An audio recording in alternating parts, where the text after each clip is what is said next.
So,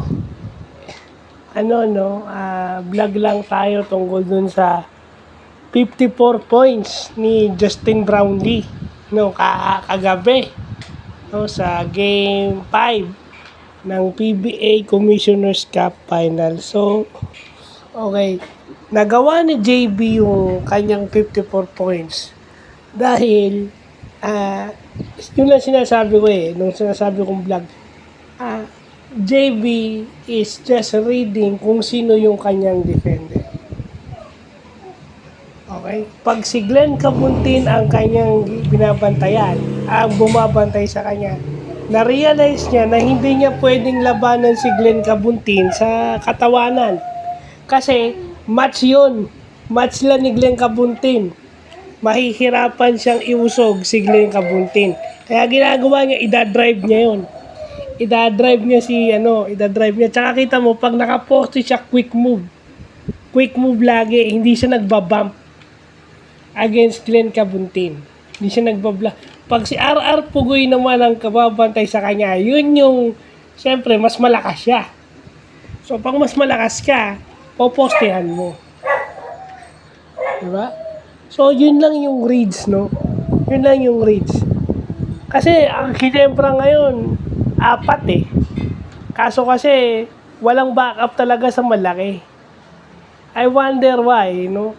Yung reads kasi, hindi ka kasi pwedeng papulot-pulot lang lagi sa ilalim, then shoot ka ng 3 points.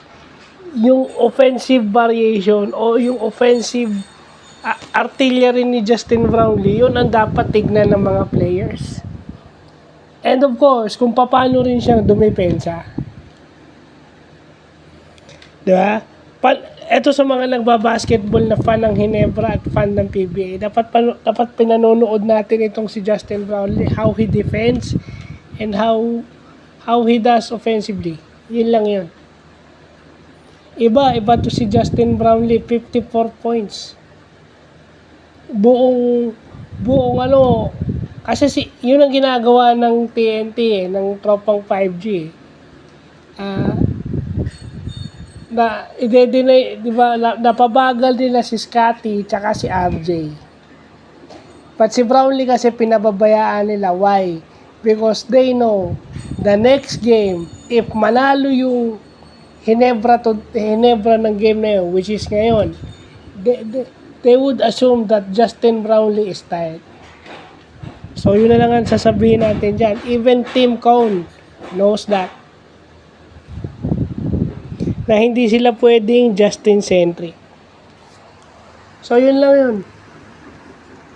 Yung reads lang ni Justin on his defenders.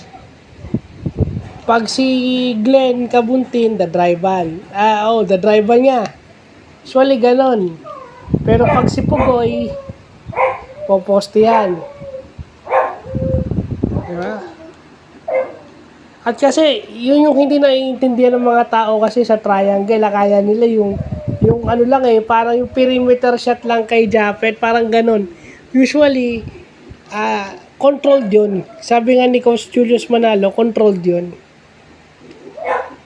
Kasi may ibang options pa yung triangle. Yung kick-out option nun, yun yung hindi nabibigyan pansin. Kasi lagi nakikita, alam ba si Japet o si Brownlee, yung nasa post, yun lang ang titignan nyo kasi yun yung focal point ng triangle Pero yung bailout option na sa 3-point shot, yun yung hindi nyo nakikita. Doon namimiesta si Steve Kerr, si Craig Hodges, at saka si John Paxson, yung mga kakampi ni Jordan sa Bulls. Diba? And even si Pugoy nga sinabi, maraming open shots si Justin Brownlee, hindi siya napapagod. Sinabi ni Pugoy sa interview, totoo yun, because yun ang nagagawa ng sistema ng triangle offense. So, tignan na lang natin kung mag-work yung plan ng TNT kasi given, if manalo yung Ginebra ngayon, pagod si Justin Brownlee the next game. So, tignan na lang natin bukas kung pagod nga siya. So, yun lang pa.